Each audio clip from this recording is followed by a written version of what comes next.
నమస్తే అండి, welcome to my channel. ఈ వీడియోలో సంకష్టహర చతుర్థి జూన్ నెలలో ఏ తేదీన జరుపుకోవాలి? జూన్ 14వ తేదీన జరుపుకోవాలా లేదంటే 15వ తేదీన జరుపుకోవాలా? చవితి తిథి ఎంతవరకు ఉంటుంది? స్వామివారికి పూజ ఏ సమయంలో చేస్తే మంచిది? ఈ నెలలో స్వామివారి నామం ఏమిటి, పీఠం పేరేమిటి? ముఖ్యంగా ఈ మూడాల్లో సంకష్టహర చతుర్థి వ్రతాన్ని జరుపుకోవచ్చా జరుపుకోకూడదా? కొత్తగా స్టార్ట్ చేసుకోవాలనుకునేవారు ఏ రోజు స్టార్ట్ చేస్తే మంచిది? స్వామివారికి పూజ ఎలా చేయాలి, ముడుపు ఎలా కట్టాలి, ఆర్గ్యాలు ఎలాగివ్వాలి అనేవన్నీ కూడా స్వీట్ అండ్ షార్ట్గా చెప్పబోతున్నానండి. వీడియో మొత్తం చూడండి. వీడియో చూసే ముందు ఒక చిన్న లైక్ అయితే చేయండి. మీ లైక్ వల్ల ఈ వీడియో మరికొందరికి రీచ్ అవుతుంది. ఇంక వీడియోని అయితే స్టార్ట్ చేసేద్దాం. ముందుగా మన కష్టాలను తొలగజేసే వ్రతమే సంకష్టహర చతుర్థి వ్రతం. మనకున్న కష్టాలన్నీ తొలగిపోవాలని, కోరిన కోరికలన్నీ కూడా నెరవేరాలని కోరుకుంటూ స్వామివారికి ముడుపు కట్టుకొని ఎవరైతే భక్తి శ్రద్ధలతో స్వామివారిని పూజిస్తారో వారికి ఆ స్వామివారి కటాక్షం కలిగి తమకున్న కష్టాలన్నీ కూడా తొలగిపోయి కోరిన కోరికలు వెంటనే నెరవేరుతాయండి. ఎన్నో కుటుంబాలు సంకష్టహర చతుర్థి వ్రతాన్ని చేసుకొని సుఖ సంతోషాలతో వర్ధిల్లుతున్నారండి. అందుకని దీన్ని మన సంకటాలను తీర్చే వ్రతమే సంకష్టహర చతుర్థి వ్రతం అని అంటారు. అయితే ఈ సంకష్టహర చతుర్థి వ్రతం నెలలో ఒక్కసారి చేసుకోవాలండి. అది ఎప్పుడంటే పౌర్ణమి తర్వాత వచ్చే చవితి తిథి రోజున ఈ సంకష్టహర చతుర్థి వ్రతాన్ని అయితే జరుపుకోవాల్సి ఉంటుంది. అయితే ముఖ్యంగా సంధ్యావేళలో చవితి గడియలు ఉన్నప్పుడు మాత్రమే ఈ సంకష్టహర చతుర్థి వ్రతాన్ని అయితే జరుపుకోవాలండి. ఆ విధంగా మనకి జూన్ నెలలో చవితి గడియలు ఏ రోజు సాయంత్రం ఉంటున్నాయో చూసుకోవాలండి. ముందుగా చవితి గడియలు ఎప్పటి నుంచి ప్రారంభమై ఎంతవరకు ఉంటున్నాయో తెలుసుకుందాం. జూన్ 14వ తేదీన శనివారం మధ్యాహ్నం 2:31 చవితి తిథి ప్రారంభమవుతుందండి. ఇంకా ఎప్పటి వరకు ఉంటుందంటే జూన్ 15వ తేదీన ఆదివారం మధ్యాహ్నం 2:12 వరకు ఉంటుంది.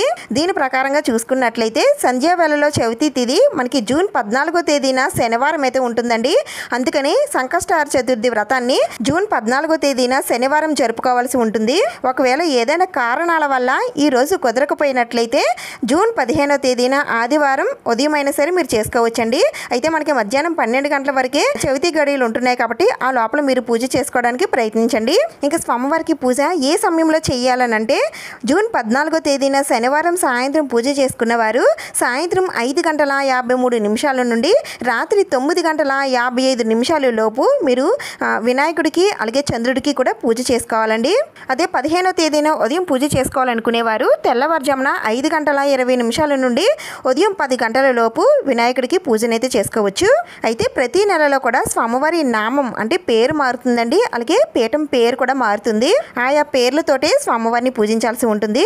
అయితే ఈ జ్యేష్ఠ మాసంలో స్వామివారి నామం కృష్ణ పింగళి మహాగణపతి అనే నామంతో స్వామివారిని పూజించాల్సి ఉంటుందండి. ఇంకా పీఠం పేరు వచ్చేసి శ్రీ శక్తి గణపతి పీఠం. ఈ పేర్లతో స్వామివారిని పూజించాలి. మనకి ఇప్పుడు మోడములు నడుస్తున్నాయి కదండి. మరి ఈ మోడముల్లో ఈ సంకష్టహర చతుర్థి వ్రతాలు లాంటివి చేసుకోవచ్చా అంటే కొత్తగా స్టార్ట్ చేయాలనుకునే వారైతే చేయకూడదండి. ఆల్రెడీ ప్రతి నెల మేము చేసుకుంటున్నామండి అని అనుకునే వారైతే వారు కంటిన్యూ చేసుకోవచ్చు. కానీ కొత్తగా స్టార్ట్ చేసుకోవాలనుకునేవారు ఈ మోడముల్లో స్టార్ట్ చేయకూడదు. మనకి ఈ మోడములు వచ్చే నెల వరకు ఉంటాయి కాబట్టి వచ్చే నెల మోడం అయిపోయిన తర్వాత మీరు ఈ సంకష్టహర చతుర్థి వ్రతాన్ని అయితే స్టార్ట్ చేసుకోవచ్చండి. మనకి వచ్చే నెల ఆషాఢ మాసం అయితే రాబోతుంది. ఆషాఢ మాసంలో స్టార్ట్ చేస్తే చాలా మంచిదండి. వచ్చే నెల జూలై 14వ తేదీన సోమవారం సంకష్టహర చతుర్థి రాబోతుందండి. ఎవరైనా స్టార్ట్ చేసుకోవాలనుకునేవారు ఈ రోజున స్టార్ట్ చేసుకోండి.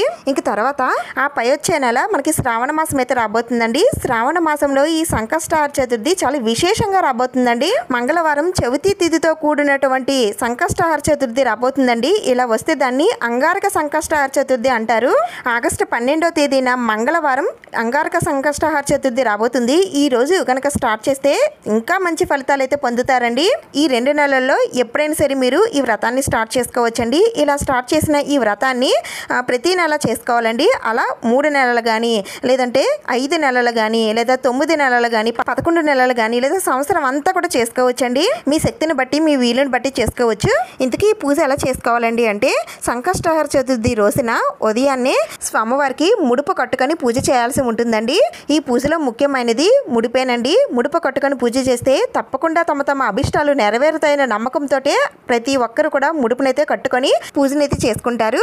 అయితే కొంతమంది ఉదయం కట్టిన ముడుపుని సాయంత్రం విప్పి స్వామివారికి మళ్ళీ పూజనైతే చేసుకుంటారండి. మరి కొందరైతే నెక్స్ట్ డే మార్నింగ్ ఈ ముడుపునైతే విప్పుతారు. మరి కొందరైతే కోరిక నెరవేరేంత వరకు కూడా ఆ ముడుపుని పూజా మందిరంలోనే ఉంచుకొని మీరు ఎన్ని నెలలు అయితే అనుకుంటారో అన్ని నెలలు కూడా ముడుపు ఉంచుకొని పూజనైతే చేసుకుంటారండి. ఎలా చేసుకున్నా పర్వాలేదు.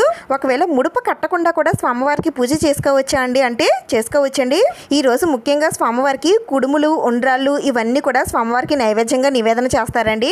అలాగే స్వామివారికి ఆర్గ్యాలు సమర్పిస్తారండి. అలాగే చంద్రుడికి కూడా పూజ చేస్తారండి. చంద్రుడికి కూడా ఆర్గ్యాన్ని అయితే సమర్పిస్తారు. అయితే ఇవన్నీ కూడా చెబితే మీకు అర్థం కాదండి. ఉదయం ముడుపు కట్టిన దగ్గర నుండి రాత్రి చంద్రుడికి ఆర్గ్యాన్ని సమర్పించేంత వరకు కూడా ప్రతి విషయాన్ని కూడా చాలా డీటెయిల్డ్గా వీడియో చేసి పెట్టానండి.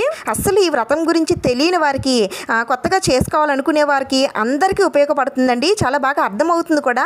ఒక్కసారి ఆ వీడియో చూడండి. ప్రతిదీ కూడా అరటి పండు ఒలిచి నోట్లో పెట్టినట్టుగా అంత వివరంగా చెప్పానండి. మీకు అర్థం కాకపోయినట్లయితే నన్ను కామెంట్స్లో అడగండి, నేను తప్పకుండా రిప్లై ఇస్తాను. కొంచెం ఓపికతో ఆ వీడియోని మీరు చూసినట్లయితే ప్రతి నెలలో కూడా ఈ వ్రతాన్ని మీరు చక్కగా చేసుకోవచ్చు. వీడియో లింక్ డిస్క్రిప్షన్లో ఇస్తానండి, లేదంటే వీడియో లాస్ట్లో అయినా సరే ఇస్తాను, చూడండి. ఇంకా ఇంతేనండి. ఈ వీడియో చూసిన తర్వాత ఆ వీడియో కూడా చూస్తే మీకు అన్ని విషయాలు కూడా చాలా క్లియర్గా అర్థమవుతాయి. ఈ వీడియో ద్వారా మీరు ఎంతో కొంత కొత్త విషయాలు తెలుసుకున్నారని అనుకుంటే ప్లీజ్ తప్పకుండా లైక్ చేయండి, షేర్ చేయండి, సబ్స్క్రైబ్ చేసుకోండి. ఇంకొక మంచి వీడియోతో మళ్ళీ కలుద్దాం. Thank you for watching.